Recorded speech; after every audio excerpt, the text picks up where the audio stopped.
Hey, y'all. This is Dawn, aka the Inactive Nannies, coming to you live and in living color from Inactive Nannies World, where love and play are interacting.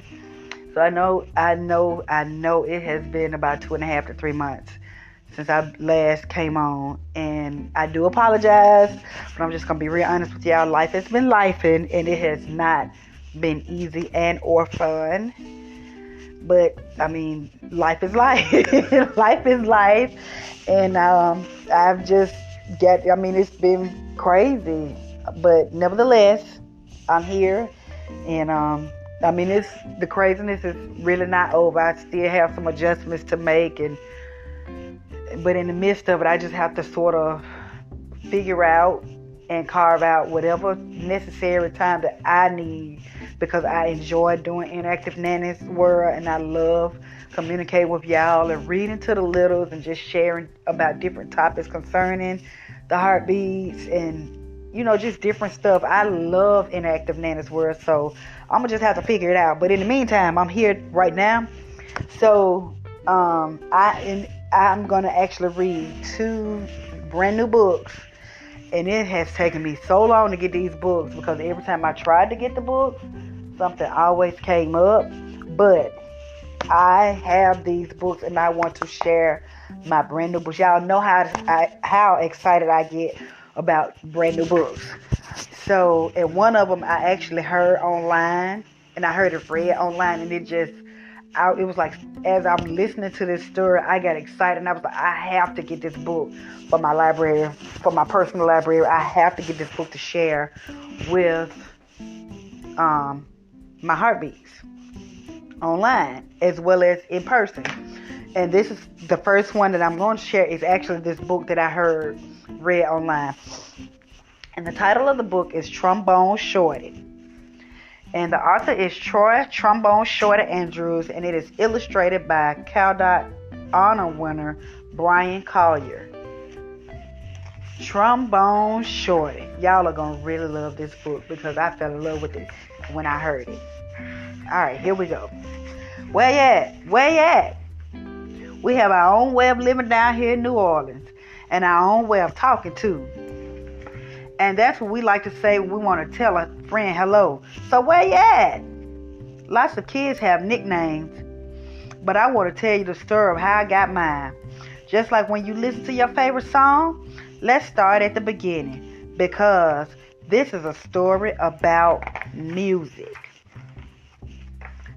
But before you can understand how much music means to me, you have to know how important it is to my hometown.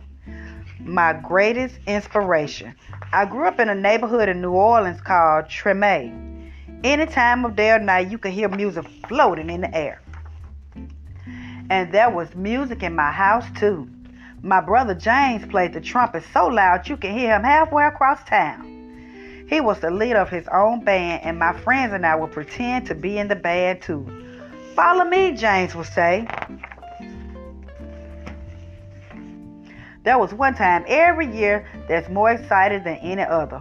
Mardi Gras. Parades fill the streets, and beaded necklaces are thrown through the air to the crowd.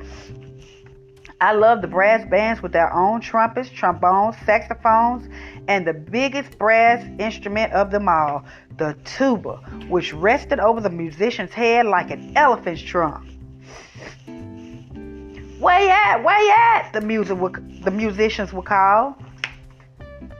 All day long, I could see the brass band parades by my house while my neighbors danced along. I love these parades during Mardi Gras, because they made everyone forget about their troubles for a little while. People didn't have a lot of money in Trombone, but we always had a lot of music. I listened to all these sounds and mixed them together, just like how we made our food. We made one big pot and throw in sausage, crab, shrimp, chicken, vegetables, rice, whatever's in the kitchen, and stir it all together and let it cook. When it's done, it's the most delicious taste you've ever tried. We call it gumbo, and that's what I wanted my music to sound like. Different styles combined to create my own musical gumbo. But first, I needed an instrument. The great thing about music is that you don't even need a real instrument to play. So my friends and I decided to make our own. We might have sounded different from the real brass band, but we felt like the greatest musicians of Treme. We were making music, and that's all that mattered. Then one day I found a broken trombone that looked too beaten up to make music anymore. It didn't sound perfect, but finally, with a real instrument in my hand, I was ready to play. The next time the parade went by my house, I grabbed that trombone and headed out into the street. My brother James noticed me playing along and smiled proudly. "Trombone Shorty," he called, because that instrument was twice my size. "Where you at?" From that day on, everyone called me Trombone Shorty. I took that trombone everywhere I went and never stopped playing. I was so small that sometimes I fell right over to the ground because it was so heavy. But I always got back up, and I learned to hold it up high. I listened to my brother play songs over and over, and I taught myself those songs too. I practiced day and night, and sometimes I fell asleep with my trombone in my hand. One day my mom surprised me with tickets to the New Orleans Jazz and Heritage Festival, the best and biggest music festival in town. We went to see Bo Diddley, who my mom said was one of the most important musicians of all time. As I watched him on stage, I raised my trombone to my lips and I started to play along. He stopped his band in the middle of the song and asked the crowd, "Who's that playing out there?" Everyone started pointing, but Bo couldn't see me because I was the smallest one in the place. So my mom held me up in the air and said, "That's my son, Trombone Shorty." "Well, Trombone Shorty, come on up here," Bo Diddley said. The crowd passed me over until I was standing on stage next to Bo Diddley himself.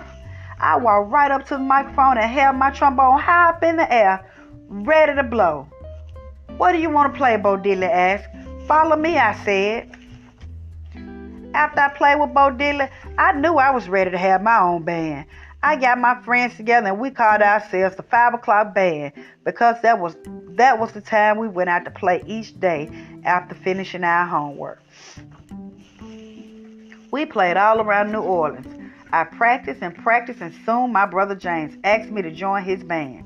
When people wonder who the kid in his band was, he'd proudly say, "That's my little brother, Trombone Shorty. Where you at?" And now I have my own band called Trombone Shorty and the Orleans Avenue, named after a street in Treme. I played all around the world, but I always come back to New Orleans. And when I'm home, I make sure to keep my eyes on the younger musicians in town and to help them out just like my brother did for me.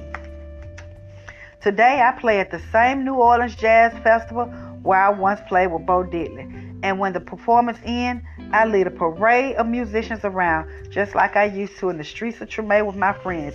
"Where you at? Where you at?" I still keep my trombone in my hands and I'll never let it go. And that's the end of the story. Y'all, I love this book. And the title of it again is Trombone Shorty. I got it off of Amazon, which you can get it off Amazon or any other book outlet online, or you can go to your local bookstore and see if they have Trombone Shorty in stock. And if they don't, you need to tell them they need to get Trombone Shorty by Trombone Shorty Andrews. All right. And another book that I wanted to get is one that I think I had heard this one or read this one in a school that I worked at some years ago.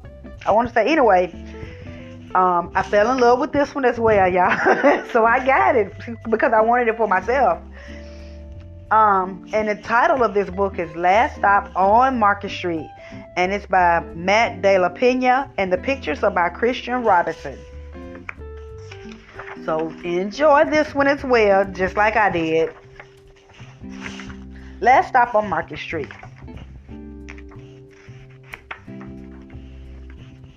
CJ pushed through the church doors, skipped down the steps. The outside air smelled like freedom, but it also smelled like rain. which freckled CJ's shirt and dripped down his nose. He ducked under his Nana's umbrella saying, "How come we gotta wait for the bus and all this wet?" These trees get thirsty too," his Nana told him. "Don't you see that big one drinking through the straw?" CJ looked for a long time but never saw a straw.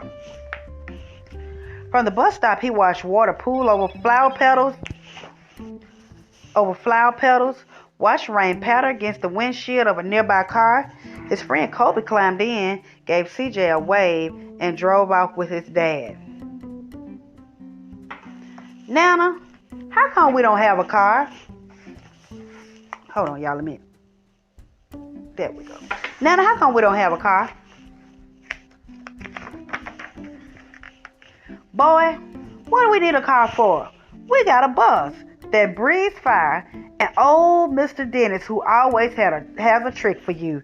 The bus creaked to a stop in front of them. It sighed and sagged, and the doors swung open. "What's that I see?" Mr. Dennis asked. He pulled a coin from behind CJ's ear and placed it in his palm. Nana laughed her deep laugh and pushed CJ along. They sat right up front. The man across the way was tuning a guitar. An old woman with curlers had butterflies in a jar, and Nana gave everyone a great big smile and a good afternoon. She made sure CJ did the same. The bus lurched forward and stopped. Nana hummed as she did. "How come we always gotta go here after church?" CJ said. "Miguel and Colby never have to go anywhere." "I feel sorry for those boys," she told him. "They'll never get a chance to meet Bobo or the sunglass man. And I hear Trixie got herself a brand new hat." CJ stared out the window, feeling sorry for himself.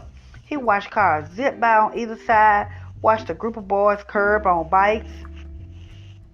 A man climbed aboard with a spotted dog. CJ gave up his seat.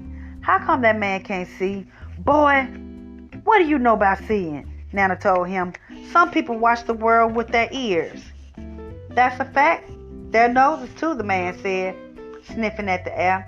"That's a mighty fine perfume you're wearing today, ma'am." Nana squeezed the man's hand and laughed her deep laugh. Two older boys got on next. CJ watched as they moved on by and stood in the back. "Sure wish I had one of those," he said. Nana sat down her knitting. "What for?" "You got the real live thing sitting across from you. Why don't you ask the man if he'll play us a song?" CJ didn't have to. The guitar player was already plucking strings and beginning to sing. "To feel the magic of music," the blind man whispered, "I like to close my eyes." Nana closed hers too. So did CJ and the spotted dog. And in the darkness, the rhythm lifted CJ out of the bus, out of the busy city. He saw sunset colors swirling over the crashing waves. He saw a family of hawks slicing through the sky. Saw the old woman's butterflies dancing free in the light of the moon. CJ's chest grew and he was lost in the sound, and the sound gave him the feeling of magic. The song ended and CJ opened his eyes. Everyone on the bus clapped, even the boys in the back. Nana glanced at the coin in CJ's palm. CJ dropped it in the man's hat. "Last stop on Market Street," Mr. Dennis called. CJ looked around as he stepped off the bus. Crumbling sidewalks and broken down doors, graffiti tagged windows and boarded up stores. He reached for his Nana's hand. "How come it's always so dirty over here?" She smiled and pointed to the sky. "Sometimes when you're surrounded by dirt, CJ, you're a better witness for what's beautiful." CJ saw the perfect rainbow arching over their soup kitchen. He wondered how his Nana always found beautiful where he never even thought to look. He looked all around them again as the bus rounded the corner out of sight, and the broken street lamps still lit up bright, and the stray-cat shadows moving across the wall. When he spotted their familiar faces in the window, he said, "I'm glad we came." He thought his Nana might laugh her deep laugh, but she didn't. She patted him on his head and told him, "Me too, CJ. Now come on." And that's the end of the story. So y'all, I have just read two of my new favorite books for you, mamas, daddies, grandparents, teachers, nannies, caretakers, little people caretakers, so on and so forth.